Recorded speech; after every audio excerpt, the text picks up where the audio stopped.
বিশ্বনবী বলেছেন দুনিয়াতে মানুষ বহুরূপে থাকবে, মুসলমানের ভিতরেও থাকবে মুসলমান মুনাফিক হবে, কিন্তু অন্য দলের ভিতরে মুনাফিক হবে না।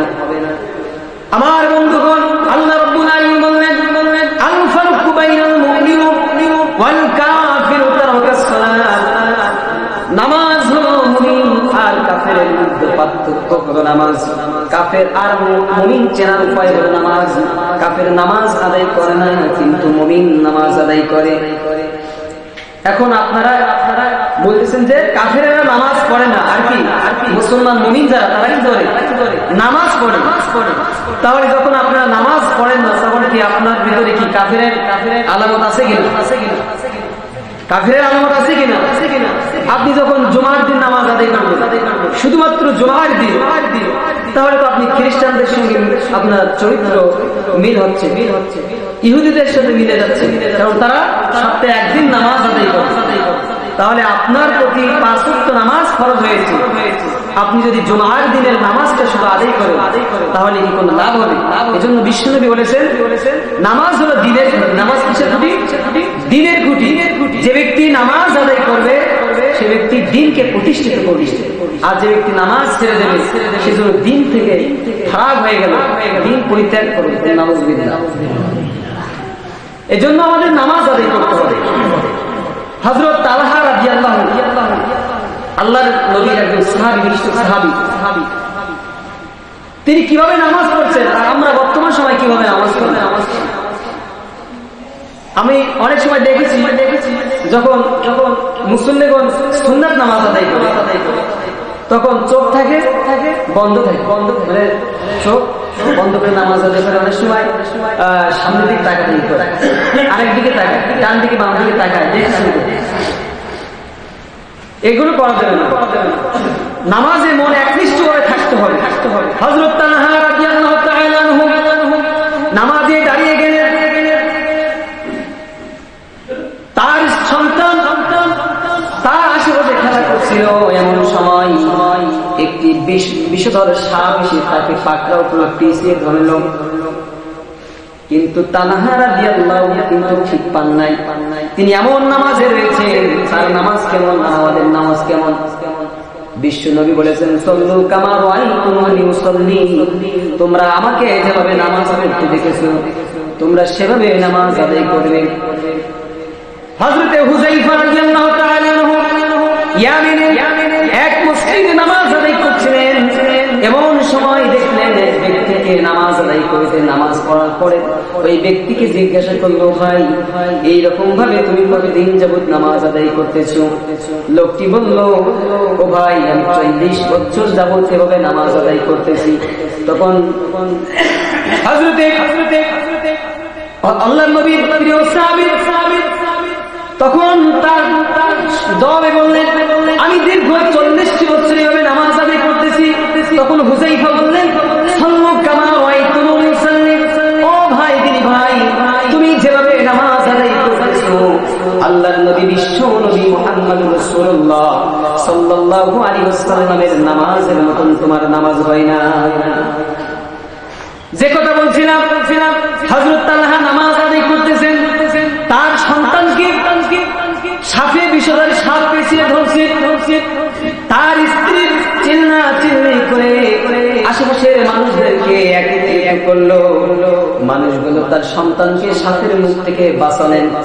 কিন্তু যখন তালহা রাদিয়াল্লাহু আনহু নামাজ শেষ করলেন, আসসালামু আলাইকুম ওয়া রাহমাতুল্লাহ ডানে সালাম ফেরালেন, আসসালামু আলাইকুম ওয়া রাহমাতুল্লাহ বামে সালাম ফেরালেন। ফেরানোর পরে দেখলেন তার বাড়িতে অনেক মানুষ হাজির হয়েছে। তিনি প্রশ্ন করলেন, আমার বাড়িতে এতগুলো মানুষ কেন? তখন তার উত্তরে তার স্ত্রী বললেন, হে আমার প্রাণের স্বামী, আপনি যখন নামাজ আদায় করতেছিলেন তখন একটি বিষধর সাপ এসে আপনার সন্তানকে পাকড়াও করেছিল। আমি লোকজনদেরকে ডেকে সাপের হাত থেকে, বিষধর সাপ থেকে আপনার ছেলেকে মুক্ত করেছি।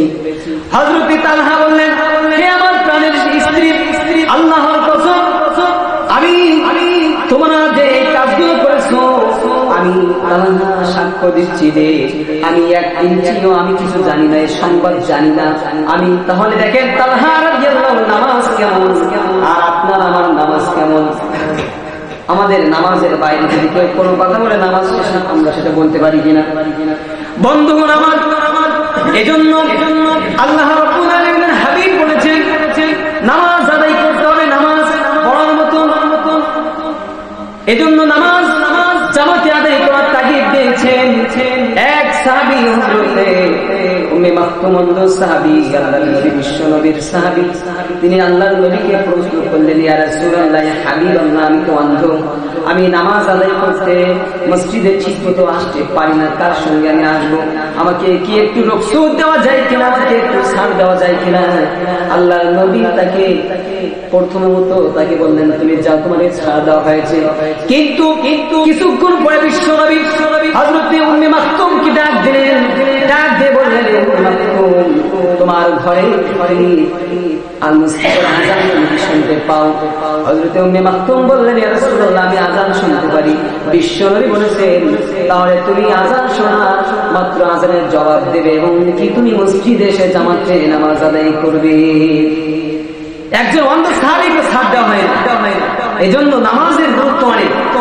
এখন আপনি প্রশ্ন করতে পারেন, আল্লাহ পাক কেন একসাথে 5 ওয়াক্ত নামাজ আমাদের ফরজ করেন? প্রশ্ন আসে কিনা? দেখেন আপনি দৈনিক কয়বার খাবার খান? 3 বার, সকাল দুপুর রাত্রি। খাওয়া লাগে কিনা?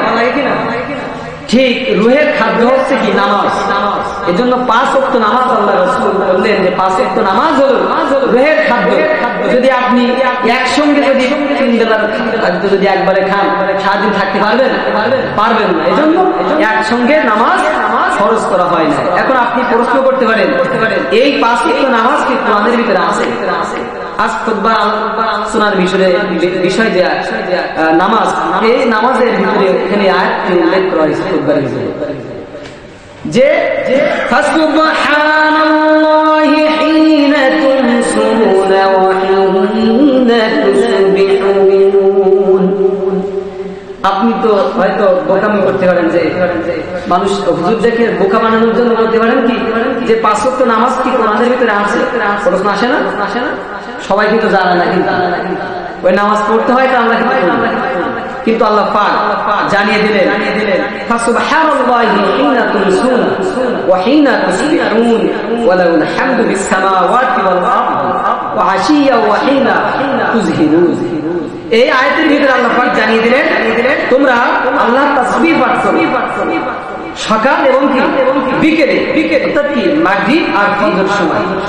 আর এখানে বলা হয়েছে যোহর আর আসর, এই 2টা আয়াতের ভিতরে। তাহলে বাদ গেছে কোন ওয়াক্ত? বাদ গেছে ঈশা। আল্লাহ রাব্বুল আলামিন সূরা রুমের 18 নম্বর আয়াত জানিয়ে দিলেন, ওয়া আশিয়া ওয়া মিন বাদি সালাতিল ঈশা। সূরা নূরের 58 নম্বর আয়াত আল্লাহ পাক জানিয়ে দিলেন ঈশার নামাজের কথা। সম্মানিত হাজির, 5 ওয়াক্ত নামাজ কোরআন দ্বারা প্রমাণিত। এখন আপনি প্রশ্ন করতে পারেন, এই 5 ওয়াক্ত নামাজ কিভাবে ফরজ করা হয়েছে? কোন নবীর কারণে? আল্লাহর নবী বিশ্ব নবী মুহাম্মদ রাসূলুল্লাহ সাল্লাল্লাহু আলাইহি ওয়াসাল্লাম সাহাবী হযরত আব্বাস রাদিয়াল্লাহু আনহুকে প্রশ্ন করা হয়েছে এই বিষয়গুলো।